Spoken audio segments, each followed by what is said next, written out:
মালদার কাছেই ভারত বাংলাদেশ সীমান্তের প্রান্তে দাঁড়িয়ে আছে গৌড়, বাংলার গৌরবময় অতীতের এক বিশাল প্রত্নতাত্ত্বিক স্মারক, আর একই সঙ্গে হিন্দুত্ব ও ভারতীয় সভ্যতার এক নীরব সাক্ষ্য। গৌড় ছিল অখণ্ড বাংলার প্রাণকেন্দ্র, যেখানে বৈদিক সংস্কৃতি ও হিন্দু রাজত্ব মিলেমিশে তৈরি করেছিল এক বহমান ইতিহাস। গৌড়কে পরিচয় দিয়েছে হিন্দু সভ্যতার গভীর শিকড়, সেন রাজাদের শাসন, মন্দির, শিক্ষাকেন্দ্র ও সংস্কৃত চর্চা।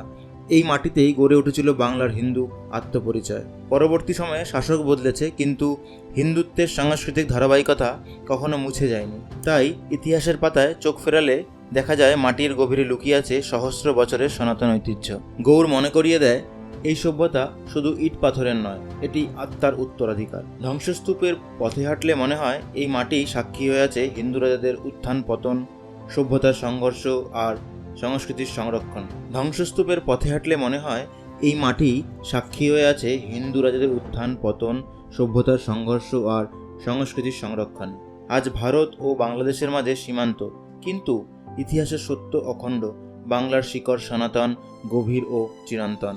ইতিহাস, স্থাপত্য আর হিন্দুত্ব, এই নিয়েই গৌড় শুধুমাত্র পর্যটন স্থল নয়, এটি আত্মপরিচয়ের সন্ধান। গৌড় এমন একটি স্থান যেখানে নীরবতার মধ্যেও সনাতন বাংলার আত্মা আজও জাগ্রত।